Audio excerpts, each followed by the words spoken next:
vamos começar mais uma aula de ensino religioso. Vamos continuar o nosso assunto de sincretismo religioso e dessa vez vamos aqui nas atividades do portfólio 3 da apostila 6, que é a última atividade do portfólio, né, dessa apostila 6, porque no texto do sincretismo religioso nós já falamos no vídeo anterior. Vocês já fizeram as questões, já corrigiram. Então agora nós vamos falar desse texto, O Legado das Religiões Afro-Brasileiras, que é o texto com as questões do portfólio. Então vamos ver aqui, Organização das Religiões Afro-Brasileiras. As organizações das religiões afro-brasileiras nasceram das tradições culturais trazidas do continente africano para o Brasil na época da escravatura. Os negros tiveram dificuldades de expressar sua religiosidade e por esta razão tiveram que adaptar seus costumes e crenças para preservar sua tradição. Hoje sua crença é reconhecida e respeitada. Então a gente vê que quando a gente fala de religiões afrodescendentes, religiões afro-brasileiras, são as religiões que os negros, os africanos trouxeram para o Brasil, principalmente na época da escravatura, né, quando os negros foram trazidos aqui para cá como escravos. Então, aqui fala, os negros tiveram dificuldade de expressar sua religiosidade, por quê? Né, os portugueses, a maioria, né, os europeus, os brasileiros, os donos das fazendas, eles queriam catequizar os negros, né? A religião predominante era da religião católica, então queria que todos na fazenda seguissem a mesma religião. Então, eles tiveram que adaptar os seus costumes e crenças, né? Então, eles tinham que, às vezes, fazer algumas coisas escondidas, e onde aconteceu o sincretismo religioso, misturar o ritual deles com o ritual católico, para ir adaptando à nova realidade. Então, temos aqui, o candomblé e a umbanda são as religiões que mais se destacaram no Brasil e são conhecidas como afrodescendentes por apresentarem elementos religiosos das mais diversas regiões da África. Então, são várias tradições religiosas vindas da África, mas as duas que mais se destacaram foram o candomblé e a umbanda. Então, o candomblé pode ser considerado um conjunto de experiências religiosas, de manifestações do sagrado por meio de suas experiências simbólicas, de seus orixás, de suas oferendas e seus terreiros. Então, o candomblé tem tudo isso, né? Tem as experiências, os rituais, as manifestações do sagrado. Eles têm muitos símbolos, né? Tem os orixás, que eles cultuam e cantam e dançam, faz oferendas para cada orixá, né? E o lugar desses rituais são chamados de terreiros. Já a Umbanda é a mistura de crenças e rituais africanos com outras religiões, como o espiritismo e o catolicismo, como nós vimos no texto anterior de sincretismo religioso, né? Então, a Umbanda foi uma mistura, foi um resultado desse sincretismo religioso. Por quê? Com os elementos e os costumes do candomblé misturado com o catolicismo e alguns elementos do espiritismo, acabou criando uma nova religião, que é a Umbanda, né? Foi o resultado da mistura dessas crenças. Então, e a Umbanda é considerada uma religião afro-brasileira ou afrodescendente, porque é uma religião criada aqui no Brasil, mas que conserva muitos elementos das tradições vindas da África, principalmente do candomblé. Então, tanto no candomblé como na Umbanda, os ensinamentos sobre a religião são realizados oralmente, de geração em geração. Então, eles não têm um livro sagrado, né, como a maioria das religiões tem o seu livro. Por exemplo, todas as religiões do cristianismo têm a Bíblia, mas eles não têm. Tudo é passado oralmente de geração em geração, né? Então, uns vai falando, ensinando os outros. Então, alguns cultos afro-brasileiros são realizados com oferendas de alimentos como forma de pagamento dos favores recebidos ou como resgate pelas faltas aos preceitos religiosos. Desses alimentos são preparados grandes banquetes de refeições para membros da comunidade convidados. Então, eles têm esse costume nas oferendas, ele faz a oferenda para os orixás, para as entidades deles e também para distribuir para toda a comunidade. Então a gente fala muito dessa organização das religiões afro-brasileiras, o legado das religiões afro-brasileiras, porque é, aqui na nossa religião, na nossa região, no nosso estado, tem poucos, tem alguns que seguem alguma religião dessa, mas são poucos, não é muito conhecido, não é muito significativo.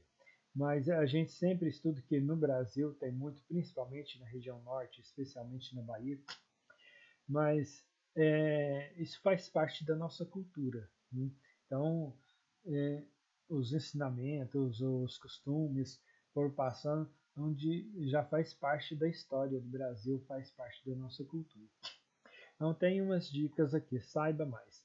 Então, os orixás são divindades e correspondem à força da natureza. Então, para cada força da natureza tem um orixá, né? Então, se tem o orixá das águas, o orixá do vento, o orixá é, da floresta, né? Então, suas características se aproximam dos seres humanos, e para cada um existe um sistema simbólico, composto de cores, comidas, cantigas, rezas, ambientes, etc.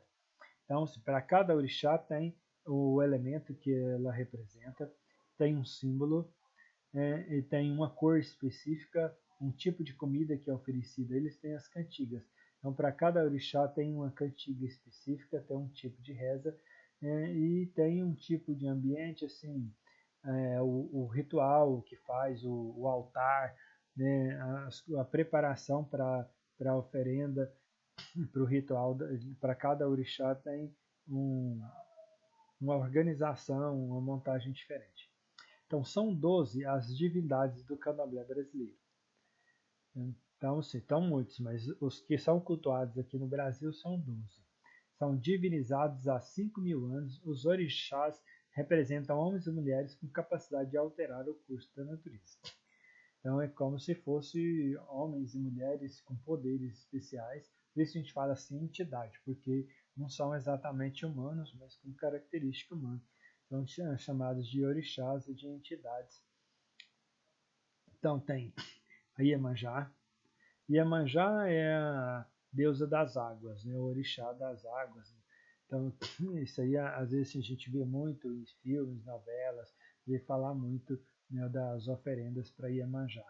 Então, a Iemanjá, o Xangô, Inhansã, Oxóssi, Ogum, Oxum, Exu, Omulu ou Abaluayê.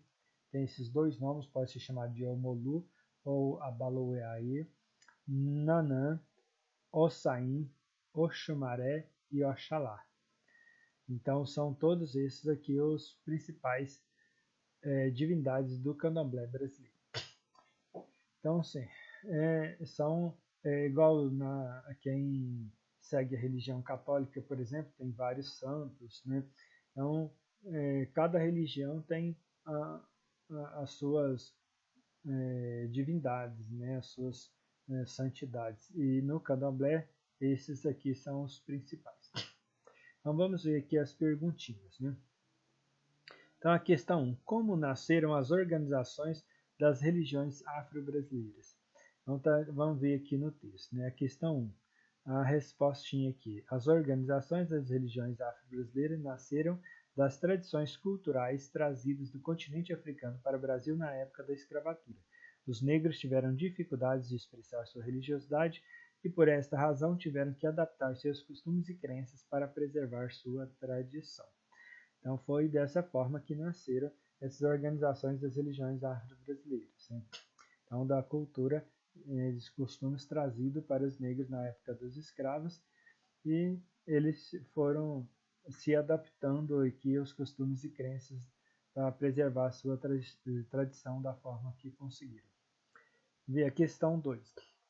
Quais são as religiões que mais se destacaram no Brasil e são conhecidas como afrodescendentes, por apresentarem elementos religiosos das mais diversas regiões da África? Então, essas religiões afrodescendentes que vêm da África, quais são as religiões que mais se destacaram? Então, nós vimos aqui, o Candomblé e a Umbanda são as religiões que mais se destacaram no Brasil e são conhecidos como afrodescendentes por apresentar elementos religiosos das mais diversas regiões da África. Então, com elementos vindo da África. As duas que mais se destacaram no Brasil foi o candomblé e a umbanda. Então, a questão 3. Quais são os 12 orixás do candomblé brasileiro? É o que nós falamos agora aqui no texto, né? Então, os 12 orixás do candomblé brasileiro são Iemanjá, Xangô, Iansã, Oxóssi, Ogum, Oxum, Exu, Omulu ou Abaluayê, Nanã, Ossain, Oxomaré e Oxalá. Temos a resposta aqui. Número 4. O que é o candomblé? Como pode ser considerado? Então temos aqui a questão 4. Né? O candomblé pode ser considerado um conjunto de experiências religiosas, de manifestações de sagrado por meio de suas experiências simbólicas, de seus orixás, de suas oferendas e de seus terreiros. E o número 5, o que é Umbanda? Né?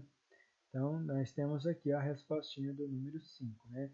Umbanda é a mistura de crenças e rituais africanos com outras religiões, como espiritismo e catolicismo. Então, essa aqui é a resposta da questão 5. Né? Então, vimos aqui como nasceram as organizações de religiões afro-brasileiras, né? Que foram as tradições trazidas pelos escravos. E as religiões africanas que mais se destacaram, o candomblé e a umbanda. Vimos ali os 12 orixás do candomblé brasileiro e o que é o candomblé e o que é a umbanda. Então, muito simples, muito fácil, só vir aqui olhar aqui no texto. Então, vocês vão fazer responder essas questões de portfólio, ler e entender direitinho e todo mundo tirar nota 10. Né? Vamos fazer com capricho, bem bonitinho, que mostrar uma questão assim, bem feita e mostrar que é importante a gente estudar as características de cada religião, estudar a história do Brasil, a cultura, e é importante a gente conhecer para respeitar, para evitar qualquer tipo de preconceito religioso, de discriminação. Então é importante a gente saber um pouquinho de cada coisa. Então espero que todos tenham entendido, façam a atividade com capricho e até a nossa próxima aula, se Deus quiser.